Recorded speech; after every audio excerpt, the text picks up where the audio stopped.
یوم مئی کی چھٹی کے دن نیب کا عمران خان کو گرفتاری کا حکم نامی جاری کرنا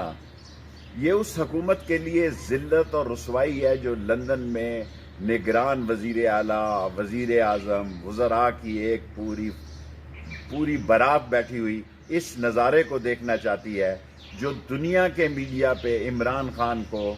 دھکے مارتے ہوئے دکھایا جا رہا ہے، اور یہ خواہش کر رہے ہیں کہ جناب ہم ججوں کو چوکوں میں لٹکائیں گے، یہ بیان دے رہے ہیں کہ ہم پبلک اکاؤنٹ میں تھانے کی طرح بلائیں گے۔ ان کی عقل جواب دے گئی ہے، یہ غنڈہ گردی ہے، فسطائیت ہے، بدماشی ہے، اور اس سے عمران خان ہیرو بنے گا، یہ زیرو بنیں گے، وہ مقدر کا سکندر بنے گا۔ ڈر صرف اس بات کا ہے کہ یہ جیل میں اس کو سلو پوائزننگ نہ کریں، کیونکہ عمران خان کا یہ مقابلہ کرنے سے عاری ہیں۔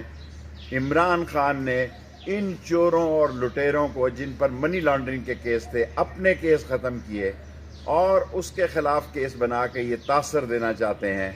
کہ شاید عمران خان کو جیل میں ڈال کر یہ پاکستان میں حکومت کر سکتے ہیں۔ یہ ڈیفالٹ ہونے جا رہے ہیں۔ 17 مئی کو IMF کی میٹنگ میں کوئی ایجنڈا نہیں، غریب کے لیے زندگی انہوں نے موت بنا دی ہے۔ لیکن یاد رکھنا، میں آج ایک بیان دے رہا ہوں،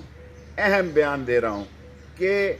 اتنی بڑی انہوں نے غلطی، حماقت اور کم عقلی کا مظاہرہ کیا ہے عمران خان کو گرفتار کر کے، کہ تاریخ میں لکھا جائے گا کہ اس بے وقوفی نے عمران خان کو سیاست میں زمین سے آسمان پہ پہنچا دیا اور ان کو زمین کے نیچے زندہ دفن کر دیا۔ عمران خان کی سیاست کو ختم کرنے کا یہ گھٹیا حربہ ان کے گلے پڑے گا، اور یہ اس ملک کی سیاست میں ذلیل و رسوا ہوں گے۔ الیکشن ہو کے رہیں گے، غریب کا رہا جائے گا، عوام کا رہا جائے گا، اور 180 170 ارب اور 50% مہنگائی غریب کے اوپر مسلط کرنے والے پاکستان کی سیاست میں یہ 13 پارٹیاں زندہ دفن ہو جائیں گی، اور عمران خان عروج پائے گا، مضبوط ہوگا اور مقبول ہوگا۔ پاکستان زندہ باد، عمران خان زندہ باد۔